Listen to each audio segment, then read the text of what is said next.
이게 단순하게 인도와 파키스탄의 두 나라 문제가 아니라 인도와 파키스탄은 국제적으로 공인된 핵 보유국이 아니지만은 핵을 가지고 있습니다. 그것도 100기 이상. 또 양측의 관계가 늘 순탄하지 않기 때문에 지구상에서 핵 전쟁이 일어나면은 어디가 일어날까 보통 전문가에게 물어보면은 최우선적으로 꼽는 지역이 인도 파키스탄 이 남아시아입니다. 핵 전쟁이 일으킬 가능성이 있고 최대 1,000만 명 이상이 사망한다 이런 예측도 있는데. 안녕하십니까. 중앙일보 이철재 기자입니다. 오랜만에 나왔습니다. 그동안 현안이 많이 일어나고 여러분들이 많이 궁금하실 것도 상당히 있을 거라 생각하는데 오늘 최대한 간결하고 쉽고 알기 쉽게 답변해 드리겠습니다. 최근 러시아와 우크라이나의 전쟁 상황은 어떻게 변화하고 있나요? 굉장히 오래됐죠.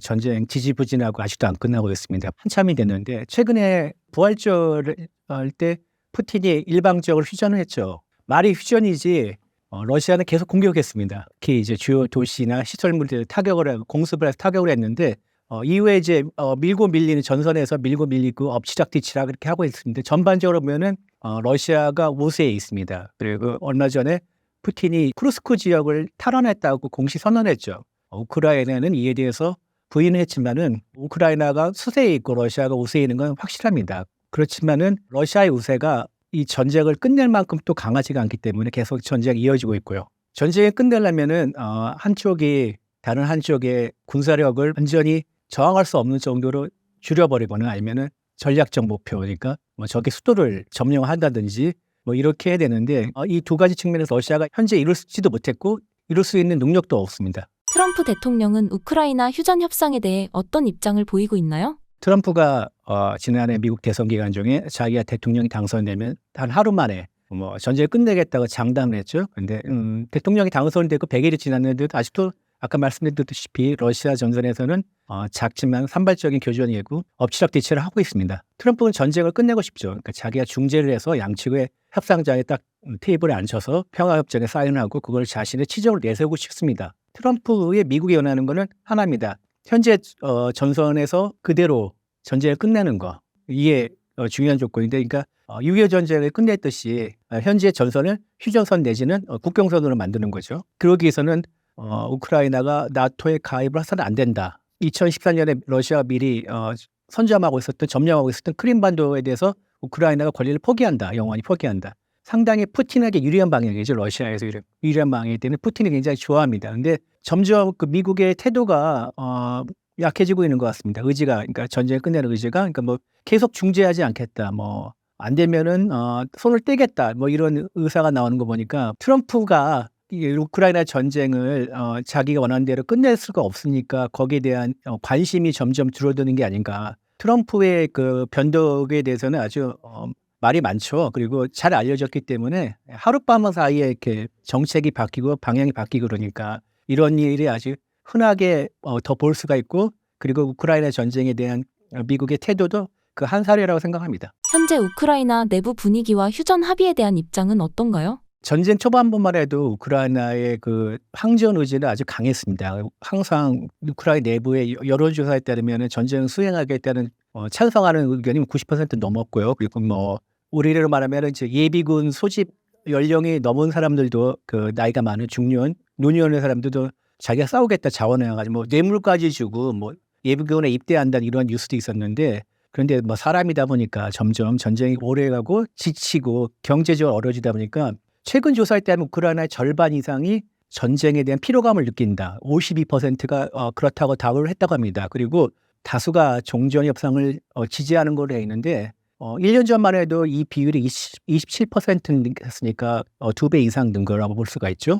물론 국민의 대다수의 의견이 끝까지 싸운다 해서 지금은 이제 협상을 하자 이렇게 바뀌고는 이런 분위기가 우크라이나 내부에 있는 건 아주 여실히 보여지고 있지만은 막상 또 미국이 나서서 트럼프가 나서서 중재를 한다고 하니까 또 분위기가 약간씩 미묘하고 있다고 합니다. 왜냐면은 우크라이나가 협상을 통해서 손해볼 게 많고 그리고 또 미국이나 다른 나라 나토의 국가들이 우크라이나 안보를 확실하게 보장해 준다는 그런 것도 없기 때문에 이대로 계속 가야 되나 해서 약간 미심쩍게 한다는 분위기도 있다고 합니다. 그래서 미국과 우크라이나의 소위 말하는 광물 협상이 서명이 됐다는 이런 보도가 나왔는데 거기에 보면은 물론 우크라이나 요구가 일부 반영이 됐지만은 우크라이나가 가장 원하는 그 안보에 대한 보장은 조항은 없습니다. 없기 때문에 종전 협상이 현실로 들어오니까 또 우크라이나 내부에서도 약간 갈팡질팡하고 그런 분위기라고 합니다. 젤렌스키 입장은 한 달 전인가요? 미국에 와가지고 뭐 벤스랑 뭐 설전을 벌이고 뭐 되게 격렬하게 하고 그다음 원래는 그날 광물 협정을 서명하기로 했는데 못했었는데 젤렌스키 입장은 명확합니다. 우크라이나에 대한 안보를 보장을 받아야 되고 그다음에 최소한 나토 가입이 아니라도 미국이나 뭐 유럽, 프랑스 같은 강대국들이 보장을 해줘야 된다. 그리고 현지전선을 동결한다라도 모든 우크라이나 잃었던 영토에 대한 권리를 완전히 포기하지 않겠다 이런 입장인데 현실적으로 보면은 쉽지는 않죠. 받아들이기 쉽지 않아요. 최대한 많은 이익을 얻겠다는 거고 프란체스코 교황 장례식에 트럼프와 또 이렇게 의자를 가까이 대고 이렇게 무릎까지 맞대으면서 뭔가 이렇게 수기를 하는 모습을 보였었죠. 그래가지고 그때 이후로 또 트럼프의 태도가 또 약간씩 또 변화갑니다. 아까 말씀드린 트럼프는 변덕이 심하니까 친우크라이나 쪽으로 가는 분위기인데 이때를 통해서 젤렌스키와 우크라이나가 많이 얻으려고 하겠죠. 러시아는 휴전 조건에 대해 어떤 입장인가요? 러시아의 입장은 아주 강경합니다. 특히 또 트럼프 대통령이 친러시아, 친푸틴이라고 생각을 하기 때문에 더 강경한 요구를 했었는데 첫째, 우크라이나의 나토 가입을 포기하라. 이게 가장 중요하고요. 둘째, 또 중요한 건 지금까지 점령한 지역에 대해서 러시아 영토로 인정하달라. 그러니까 크림반도와 그다음에 도네츠크, 루안스크, 헤르손, 자포리자 이 네 개 주에 대해서 러시아가 상당히 점령한 상태죠. 그거를 국제적으로 인정해 줄 것을 요구하고 있고요. 러시아에 대한 기존의 경제 제재를 해제해달라 이렇게 하고 있고 그 못지않게 중요한 거는 우크라이나 내부에 러시아를 사용하는 국민들이 러시아를 사용하고 교육을 받을 수 있는 권리를 인정해달라는 것도 요구하고 있습니다. 푸틴은 자기가 우크라이나를 침공하면서 전쟁을 일으켰으니까 자신이 승자로서 비춰지길 원하고 있습니다. 또 우크라이나는 러시아 역사에서 되게 중요한 한 부분이라고 생각하고 있고 우크라이나의 독립적인 역사를 푸틴은 인정하지 않기 때문에 우크라이나는 러시아의 한 부분, 일부분을 차지한다고 생각하기 때문에 자신이 이렇게 전쟁에 대해 승리하고 싶고 그다음에 러시아 역사를 완성한다는 이런 정통성을 인정받기를 바라고 있습니다. 그래서 자신의 치적을 하나를 또 내세우고 싶어 하겠죠.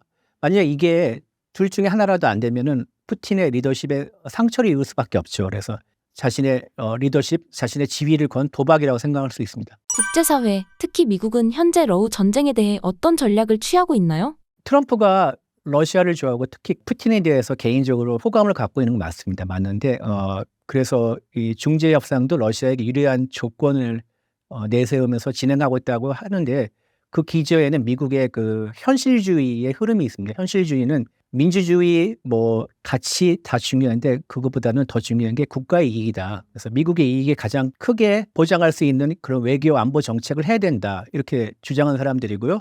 이들의 의견에 따르면은 미국의 지금 가장 시급한 전략은 중국을 견제하는 것인데 그러려면은 러시아의 어느 정도 협조가 필요하다. 그래서 러시아 같이 손을 잡고 중국을 견제해야 된다고 생각하기 때문에 우크라이나 전쟁에서 좀 미국이 크게 도와주지 말고 적절한 선을 끝내자 이런 게 현실주의자들의 주장이었습니다. 그래서 근데 바이든 정부 때는 현실주의자보다 민주주의와 민주주의 가치를 더 높이 평가하고 더 우선시하는 이상주의자들의 외교안보 기조가 더 강했기 때문에 우크라이나에 대한 지원을 강화했고요. 많이 해서 우크라이나가 지금까지 버틸 수 있는 건데 트럼프 시대는 다시 현실주의로 돌아왔고 현재 이대로 이제 러시아의 체면을 어느 정도 세워주는 선에서 전쟁이 끝나고 러시아 손을 잡고 중국을 견제를 하고 싶어 합니다. 이게 미국의 전략적 의도인데 이게 지금 잘 안 되고 있습니다. 러시아는 이걸 잘 알기 때문에 이 협상장에서 더 많은 판돈을 걸고 더 크게 먹으려는 차원이라 생각했기 때문에 그래서 북한과 더 긴밀하게 연결하는 이런 모습을 보여줬지 않습니까? 쿠르스크 탈환에 북한의 공이 컸다 하면서 북한의 우크라이나 참전을 공식적으로 인정을 하고 그다음에 점승절에 또 북한군이 또 뭐 열병식에 또 참여한다고 하지 않습니까? 이런 모습을 보면서 러시아가 북한과 손을 잡으면서 중국을 잡고 유인하는 거면 같이 껴라. 그래서 우리끼리 한번 하자 그러면은 미국 입장에서는 초조하고 더 많은 양보를 러시아에 할 수밖에 없다고 러시아가 판단을 하겠죠. 미국이 트럼프와 현실주의자가 그려놓은 구도대로 러시아가 지금 움직이지 않으려는 모양새입니다. 러우 전쟁의 장기화 가능성에 대해 어떻게 보시나요? 지금 미국이나 외부의 중재로 종전 내지는 정전에서 하지 않은 이상 어느 한쪽의 승리로 전쟁이 끝날 가능성은 희박하다고 봅니다. 많은 전문가들이 그렇게 예상하고 있고요. IMF는 2025년 말까지 최소한 전쟁이 이어질 것이고 비관적으로 본다면 2026년 중반까지 계속될 거라고 전망한 적이 있습니다. 양측이 모두 불리한 평화를 원하지 않는다는 그 입장이기 때문에 우리가 불리한 조건 전쟁 끝내지 않겠다. 조금이라도 더 받아내서 그래서 어느 정도 체면을 차리고 이익을 보장해 받아야지만 전쟁을 끝내겠다 이런 입장이기 때문에 이거를 중재하고 서로 가운데서 딱 만나게 하는 건 쉽지 않을 것 같습니다. 최소한 러시아가 전쟁을 시작했고 러시아가 계속 우크라이나 상대로 군사력이나 국력을 소모하는 전략, 소모전을 지금 펼치고 있는데 러시아도 되게 상황이 좋지 않다고 합니다.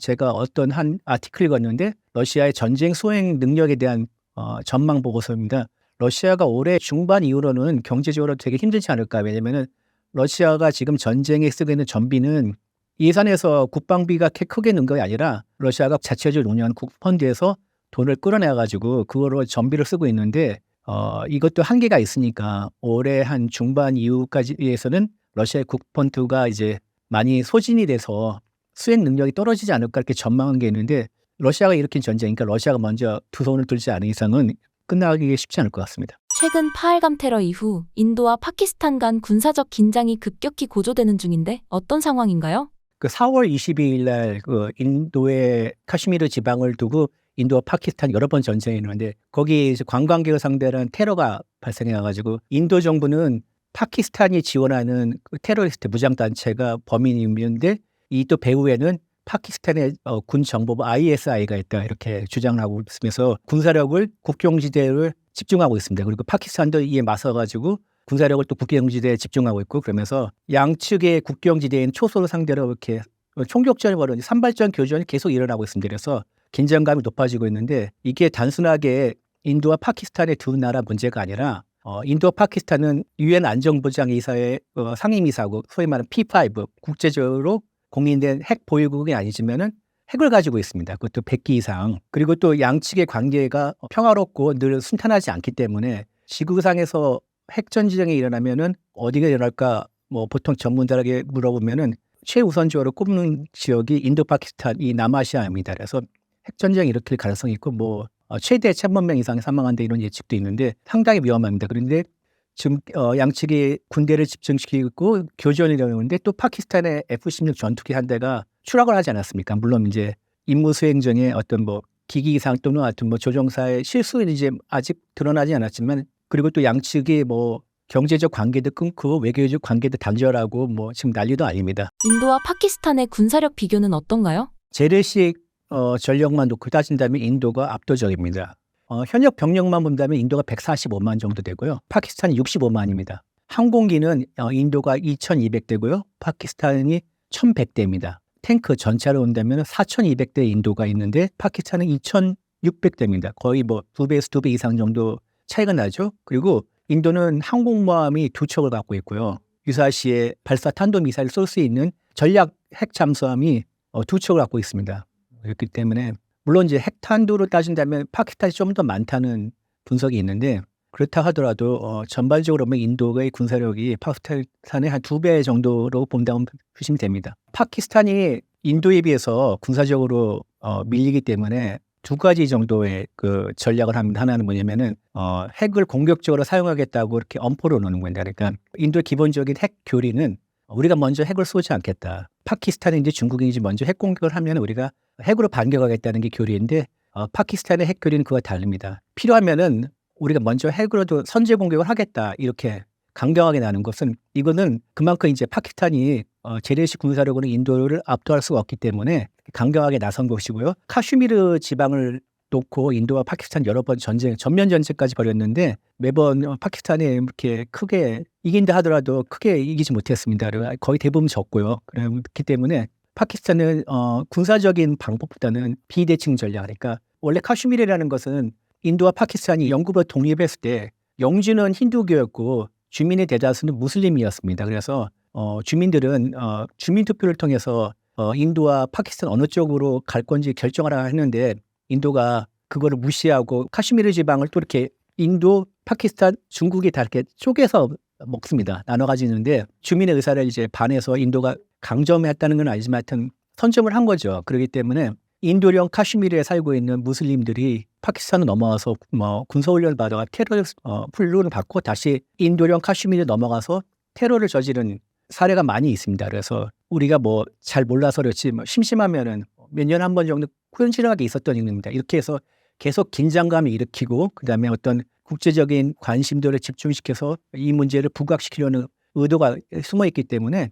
계속 이런 일이 빈번하게 일어났습니다. 이번 사태에서 인도에 어떤 군사적 대응이 있을 것으로 보시나요? 파키스탄이 핵 보유 국가고 아까 말씀드렸죠. 공격적인 핵 운용을 하겠다고 주장을 했기 때문에 군사적인 행동을 하기에는 가능성은 높지 않을 것 같습니다. 2016년 9월에도 이 비슷한 일이 있었는데 파키스탄의 지원을 받는 것으로 의심되는 무당 단체가 인도군의 사령부를 기습해가지고 상당수가 사망하고 부상당하는 일이 있었습니다. 그런데 그때 인도의 군사적 대응은 어떻게 되었냐면은 특공대를 국경선 넘어 보내서 파키스탄이 지원하고 있는 테러리스트들의 무장 단체의 기지를 급습해가지고 상당수를 사살하는 그런 일이 있었습니다. 이거를 인도에서는 서지컬 스트라이크, 그러니까 정밀 타격이라고 그때 아주 인도 방송에서 난리가 났었습니다. 인도가 되게 원래 국뽕에 찬 나라이기 때문에 굉장히 뭐 자기네들이 미국처럼 순항미 토마호크 미사일을 보내거나 폭격을 해가지고 뭐 이렇게 쑥대밭을 만들지 뭐 그런 식으로 보도를 한 적이 있었는데요.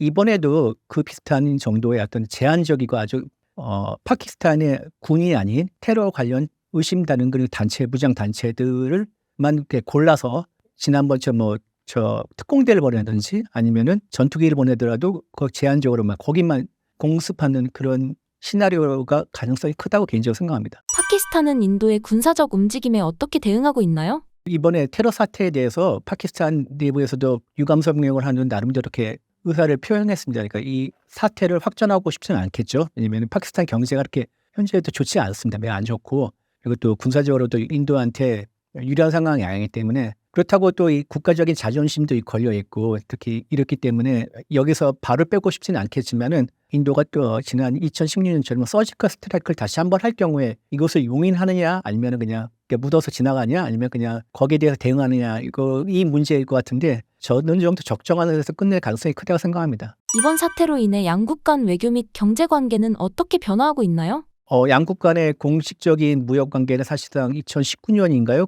그때도 이제 이 전면전 직전까지 가는 근데 그 이후에는 뭐 완전히 중단된 상태고요. 가장 중요한 게 이제 인더스강의 수원에 대해서 양국이 이제 물 협정을 했습니다. 왜냐하면 히말라야 통해서 이제 인더스강은 그 물줄기가 상당히 대다수가 이제 인도령이 있기 때문에 인도가 물줄기를 끊어버리면 파키스탄 농업을 위주로 하는 경제인데 타격이 큽니다. 그래서 이거 어느 한 국가가 독점하지 않겠다 이렇게 협정 맺었는데 이 물 협정을 인도가 파기할 것을 또 선언했고요. 그래서 파키스탄이 경제적으로 타격이 클 겁니다. 국제사회는 이번 인도, 파키스탄 긴장 상황에 어떻게 대응하고 있나요? 예, 미국이 먼저 나섰죠. 양측의 자제를 촉구하고 있고요. 그래서 뭐 더 이상 확전을 하지 말고 미국의 국무장관은 인도와 파키스탄의 양측 지도자들에게 직접 전화를 걸면서 자제를 또 당부하기까지 했죠. 미국의 입장은 테러를 모두 규탄한다. 그래서 이번 사태로 테러를 촉발한 것인가. 테러는 더 이상 이러지 말아야 된다. 이렇게 하고 파키스탄에게 철저한 진상규명을 위해서 인도에게 협조해라. 요구를 한 상태죠. 인도와 파키스탄 지역의 여행을 자제하든지 이런 공문을 내렸고 그다음에 다른 나라들도 많은 나라들도 이렇게 하고 있습니다. 그리고 유엔도 나서가지고 자제를 촉구하면서 평화적으로 해결하라 이렇게 얘기하고 있고요. 중국도 이렇게 한 목소리를 내야죠. 중국은 특히 파키스탄과 긴밀한 관계를 맺고 있기 때문에 중국도 자제를 요구하고 있고 그리고 또 이제 이란이 좀 신선한데요. 이란은 양측을 중재하겠다 이렇게 나서 있는 상태입니다. 이란이 어느 정도 중재를 할 수 있는지 또 그런 능력이 갖췄는지 모르겠지만 좀 신선한 대응이라고 생각합니다. 향후 인도, 파키스탄 관계의 전개를 어떻게 전망하시나요? 2019년 이후에 양측의 이제 무역은 사실상 단절됐고 상대국의 대사의 뭐 인원들을 필수 인원만 남겨놓고 다 내보냈는지 이렇게 외교적으로도 되게 단절에 가까운 상태로 지금 가고 있어가지고 긴장이 크게 높아지고 있는데 이 사태를 계속 끌고 나가는 것에 대해서 양측의 부담이 클 겁니다. 특히 파키스탄 쪽이 더 크다고 생각하는데요. 인도 같은 경우에는 특히 모디 총리는 힌두이즘에 기반한 또 정치 세력을 바탕으로 하고 있기 때문에 이 사태를 좀 더 강하게 끌고 가서 파키스탄을 좀 약간 꺾어서 뭔가 얻었다 이런 모양새를 좀 취하고 싶어 할 겁니다. 그렇기 때문에 이게 좀 걱정스럽습니다. 양측이 물론 전쟁까지 특히 핵 사용 그렇게까지 이루고 싶어 하진 않지만은 인도가 좀 더 강하게 끌고 가고 싶어 하는 모양새라 가지고요. 좀 오래 갈 것 같다고 생각합니다. 트럼프는 세계 경제를 안 하겠다 하지만은 인도는 미국의 중요한 동맹국은 아니지만 중요한 그 협력 국가이고 특히 지금 관세 전쟁을 펼치고 있는데 빨리 협상을 맺겠다는 대상 중에 하나가 한국도 있지만 인도도 있습니다. 그래서 인도가 이 또 파키스탄과의 그 군사적 긴장을 또 이유로 또 협상에 또 지지부진하게 트럼프도 바라지 않겠죠. 그리고 인도가 또 세계 경제에 차지하는 비중이 막 높고 그다음 미국에서 중요한 협력 대상이기 때문에 인도의 모디 총리가 좀 강경태세이지만은 미국과 트럼프가 진정하라 이렇게 요구하면서 사태를 빨리 해결하기를 바란다는 메시지를 계속 내보낼 거라 생각합니다. 최측근 실세인 조용원이 2달 가까이 사라졌다가 나타났는데 무슨 일인가요? 조용원은 노동당 비서인데요. 김정은의 실세라고 알려져 있죠. 김정은이 지방에 현지 지동할 때 매번 수행하는 멤버입니다. 그만큼 독재자에 가장 가까이 자주 있는 사람이 실세죠. 그래서 이제 조용원을 실세로 꼽는데 조용원이 2월 28일 개성의 공장 착공식에 나타난 모습이 북한의 관영 배치에 나타났는데 그 위로 잠잠했습니다. 잠잠했다가 지난달 27일에 본 신문에서 거의 2달 만에 나타났는데요. 조용원이 이제 중간에 사라진 거에 대해서 통일부 당국자도 신상병동 가능성이 있지 않나 이렇게 예상할 정도로 이례적으로 보고 계속 주시를 했습니다. 그러다가 2달만 나타나가지고 왜 사라졌을까? 2달 동안 뭐 했을까에 대해서 궁금증이 모아지고 있습니다. 관심이 집중되고 있고요. 김정은이 이제 지난 1월에 당 중앙위원회에서 지방 간부의 비위 사건을 두고 아주 크게 질책을 한 적이 있습니다. 특대형 범죄라고 하면서 칼날 기강을 주문했고요. 그 와중에 조용원의 모습이 잠깐 사라졌기 때문에 그거에 관련되지 않았나 다들 이렇게 추측을 하고 있습니다. 뭐 어떤 비위 사실이 드러나서 아니면 기강 해이가 지목이 됐으나 그렇게 정도가 심하지 않아서 가벼운 견책 내지는 뭐 이 정도로 끝나지 않았나 이런 예상이 지배적입니다. 함께 사라졌던 리일환 당비서의 행방은 어떤가요? 리란 선전비서죠. 근데 장기간 아직도 모습 드러내지 않았는데요. 4월 15일이 이제 김일성 생일이지 않습니까? 그때 김정은이 금수산 태양궁전을 이런 데를 참배를 해가지고 이랬을 때 그때 조용현이나 리란 모두 모습이 사진도 없었고 참배 명단에도 없었습니다. 이건 되게 중요한 징후라고 보이는데 이후에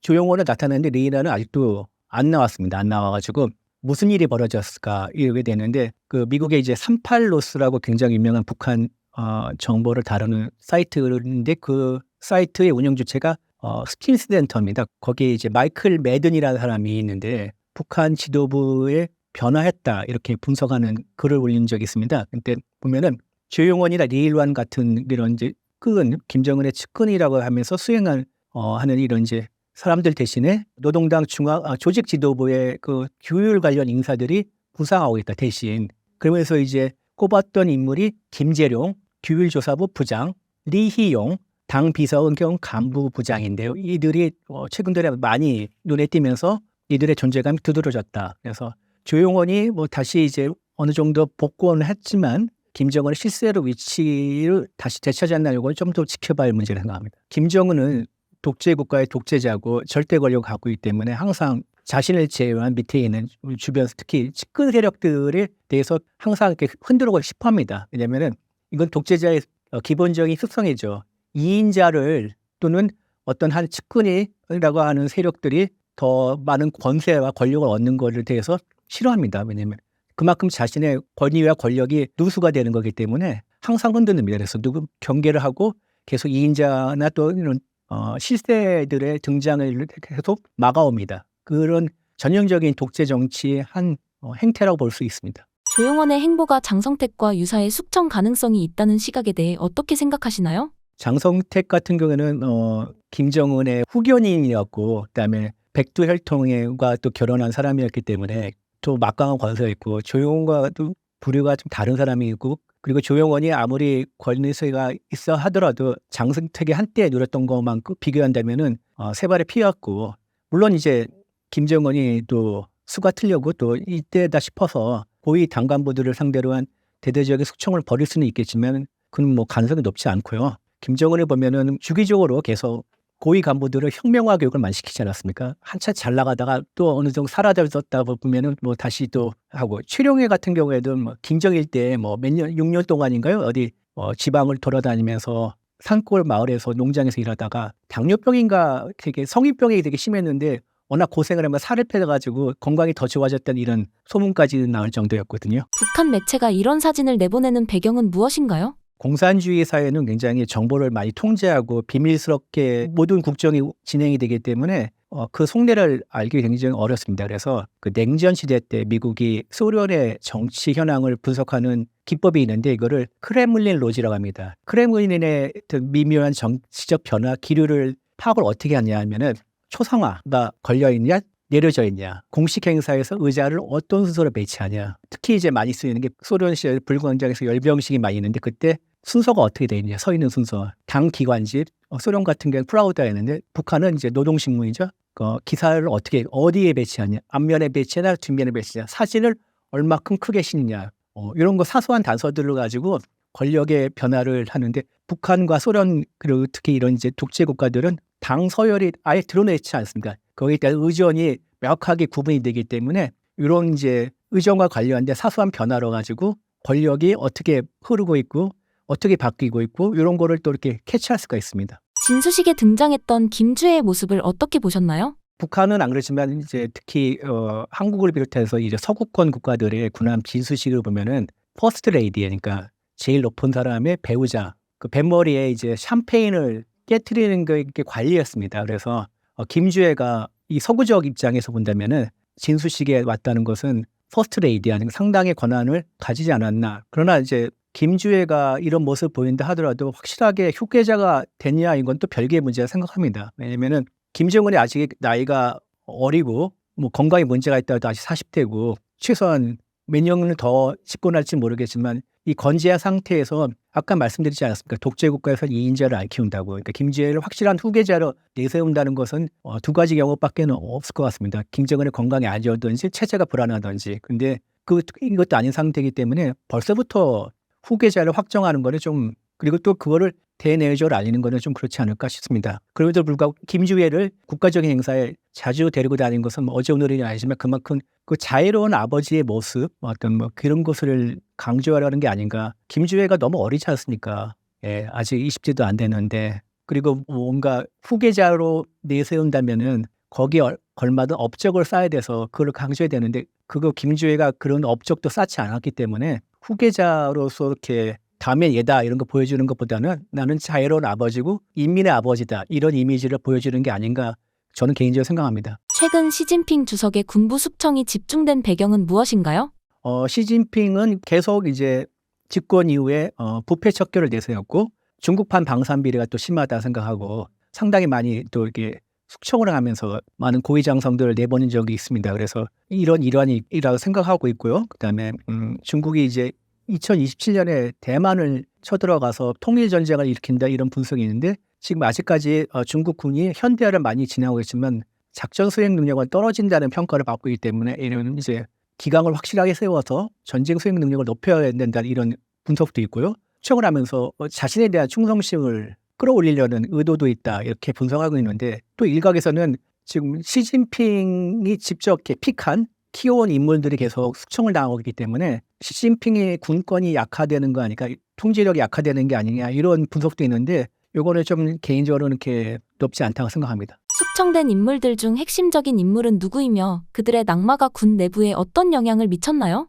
중국 공산당 당중앙군사위원회 주석이 1명, 부주석이 2명, 3명의 위원이 있다는데 모두 6명의 중에서 2명이 지금 숙청이 당했죠. 가장 최근에 있었던 건 이제 мя오화 상장이 있는데 이 사람은 중국에 200만이 넘는 중국군의 인사를 담당하는 사람이었습니다. 근데 인사 관련 비리가 있다는 그런 혐의에 따라서 숙청이 됐습니다. 그에 앞서서 군서열 3위 그리고 아까 당중앙군사위원회 부주석인 허웨이동이 숙청이 됐습니다. 그러니까 모두 6명의 위원 중에 2명이 지금 공석의 상태죠. 그리고 허웨이동에 앞서서 중국의 국방부 장관에 해당하는 국방부장이 있습니다. 국방부장은 권한이 높지 않지만 상당히 상징적인 지위인데 웨이펑어, 리상프 그리고 현재는 동진이라고 이제 국방부장인데 동진의 전임자인 웨이펑과 리상푸도 숙청이 됐습니다.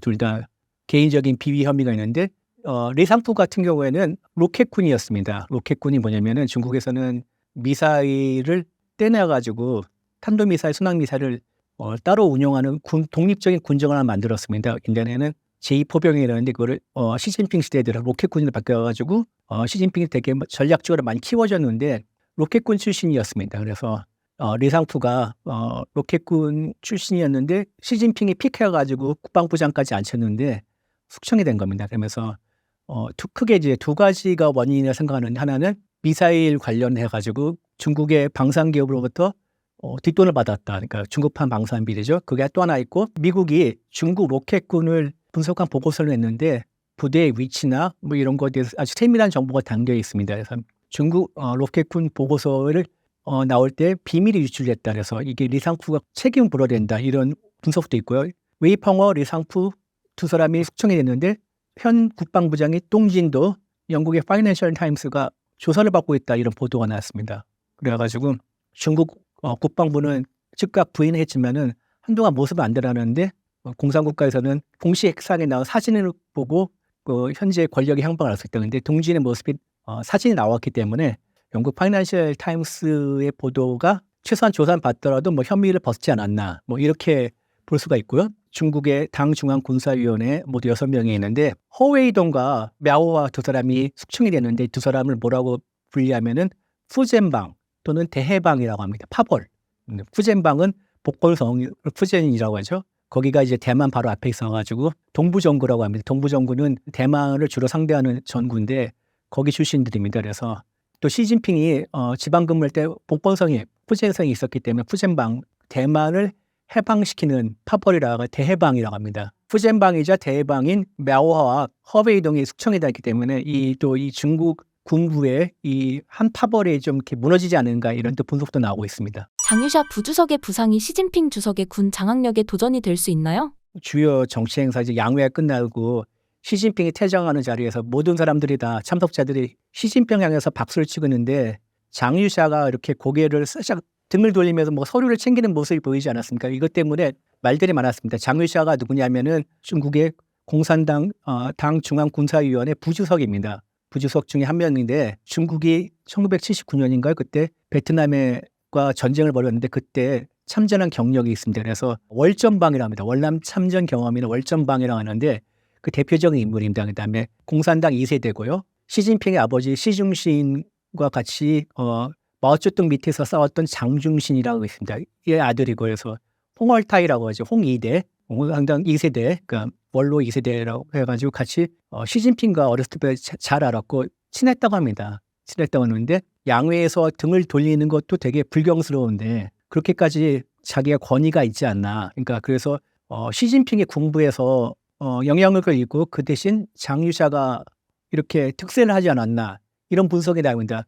아까 양회의 모습뿐만 아니라 두 가지가 더 이런 징후가 있는데 하나는 지난해 8월에 이제 미국의 국가안보보좌관이 설리반이 방중을 했는데 그때 장유샤를 만났습니다. 그래서 장유샤를 만나가지고 미중 관계에 대해서 논의하는 장면이 있었고요. 인민해방군 기반지의 해방군보라고 있습니다. 거기 보면은 사설에 집단 지도 체제를 앞장서 견지하자 이런 사설이 실렸는데요. 이거는 시진핑이 권력을 독점하는 걸 반대하는 목소리를 낸다. 이런 평가도 받고 있습니다. 그래서 아까 말 양회, 설리반과의 회담, 그다음에 해방군보 사설 이런 것 때문에 장유샤가 중국 군부에 득세를 하고 허웨이동이나 мя오와를 내쫓고 군권을 조금씩 잡아가는 게 아닌가 이런 분석이 나오는데요.